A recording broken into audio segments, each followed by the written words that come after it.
introduce yourself? Okay, so this is going to be my last speech on the importance of why we need to spade and neuter our animals. So for anyone who's ever had a pet, knows someone who has a pet, or just anything like that, one of the first things that's discussed, whether you know it or not, if you're adopting from a shelter, is if they're spayed or neutered. That's also pushed this a lot when you're bringing in a new animal, and they don't know any information on it yet. It's extremely important for quite a few reasons other than obvious ones. Not only are there quite a few health benefits for getting your animals fixed, there's also a lot of behavioral changes to be expected, and there's the big one, which is helping decrease our homeless rates of animals and overpopulations of poor little guys out on the street who can't really have a home or they have nothing to fend themselves with. But as mentioned earlier, there are actually health benefits to getting your animals fixed. Vets have found that in both cats and dogs, fixing them can lessen their chances of getting viral infections and diseases and cancers. For female dogs and cats, if you're getting them spayed, it can actually prevent a lot of really severe urinary infections for them and can even prevent mammary cancer and ovarian cancers that have been found in animals or females that have actually not been spayed. So that's a big thing. In male dogs and cats, neutering can actually decrease their chances of developing testicular cancers and prevent the chances of them developing some prostate issues in the future, which could cause a lot of unwanted problems there. Now I know, especially when it comes to a family, everybody treats their dogs and cats like they're their own children. I know if there's something my parents could do when I was younger to prevent me from getting something such as cancer, that's such a big thing to want to prevent your kid from doing. My parents would do that right on the dime. So why wouldn't we do the same for our little guys here? Whether it's just to get them fixed because you have other animals that aren't fixed and you don't want all that stuff going on, or just to keep their health in the sake of mind. It's something we all should be thinking about and really getting on.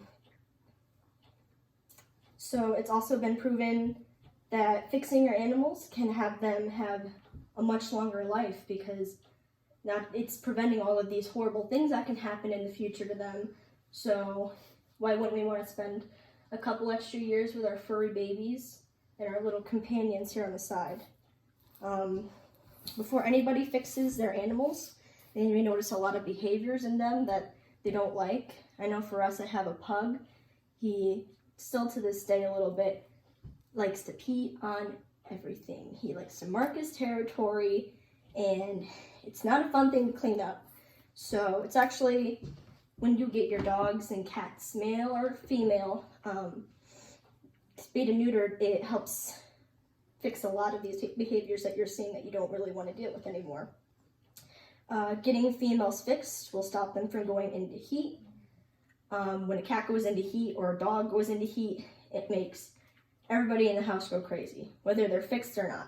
So if you have a lot of animals that aren't fixed, male and female, and your female goes into heat, you're going to need to be on top of them 24/7 to make sure no funny business is going on and we're not getting any extra little guys that we don't really want. So having an animal getting fixed will obviously prevent that from going into heat. Also, according to the ASPCA, and males who are neutered will have behavioral changes for the better. They said that male dogs will be less likely to roam away from home. An intact male will do just about anything to find a mate, including finding very creative ways to escape the house. Once he's free to roam, he risks injury into obviously traffic and fights with other animals if you're in a more crowded neighborhood. The ASPCA also mentions that neutered males may behave better than unneutered dogs and cats. They're more likely to, like I said before, mark their territories and spraying strong-smelling urine all over the house as a way to mark their territories, and they may also be have less of an urge to want to mount other animals, and intimidate objects. Some aggression problems may also lessen after you get your dogs neutered. When it comes to the question of how young it is recommended to spay neuter your animals, there are a lot of things that be said, but it's said by the Humane Society of the United States recommends that owned cats should be fixed before 5 months old. Owned female dogs should be spayed before 5 months. Small breeds of dogs should be neutered before 5 months. In case it's in a case like Lily here, Lily is a Yorkie Maltese mix, and while that may be true for other small breeds, her breed's actually recommended that you wait a little bit longer to spay her, and even if you have the opportunity to get her to have one baby before, because their bodies work a little bit different when it comes to ovarian cancers and uterine cancers and stuff like that, so it's recommended you wait a little bit with them. But with large breeds, when they stop growing, which is around a year to a year and a half, year and 3 months, that's when it's recommended to go and get them fixed. Just because if you get them fixed a little bit before that, it may stunt their growth a little bit. Dogs who roam freely should be neutered before 5 months, just so we don't run into the unintended problems of having overpopulation and having puppies that we can't really take care of, whether it be financially or space-wise. Overpopulation and homelessness of animals is another risk people take when they don't fix their animals. An article by PETA, they say on any given day in the United States, there's an estimate of 70 million homeless cats and dogs that are struggling out to survive out in the streets. They have nothing. And I know that's a horrible thing to experience. I drive with what I call a kitty catching box in the back of my car. So if I come by the day that I see a homeless animal, I have water, food, a bed, everything. So I could bring it home and find it a home.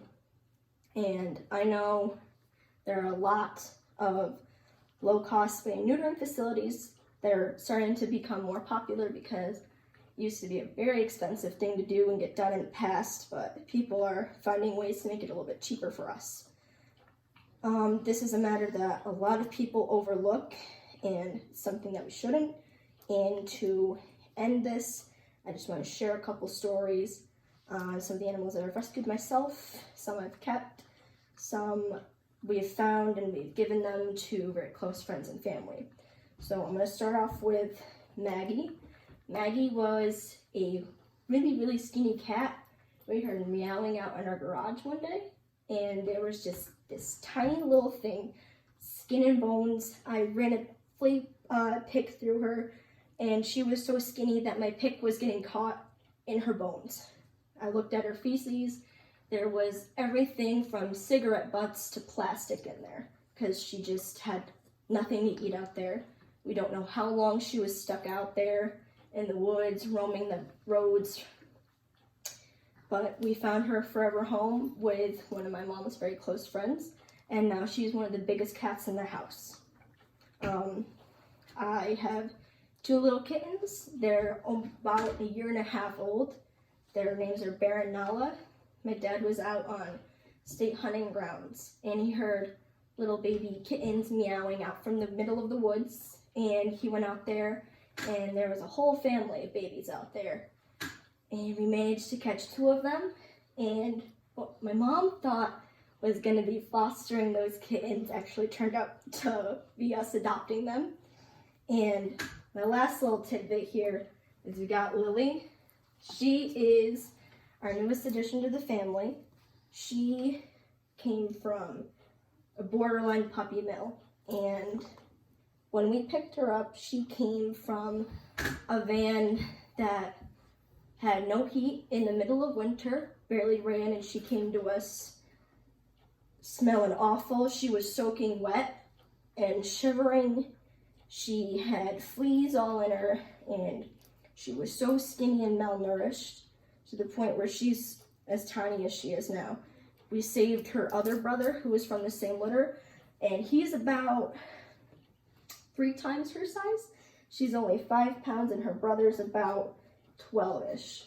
So he's a big boy, but she was so malnourished. She was the runt of the litter, so she didn't get a whole lot. So there's more to not getting your animals fixed. People abuse breeds like this to get lots and lots of money and create a big problem for themselves. I know the lady who we got her from, or we saved her from, she breeds her females quite literally to death. She makes them have so many babies that they die. Half the time the babies don't make it because the moms can't carry them anymore. So it's just a big problem that I feel we all need to take a closer look at. So thank you. Thank you.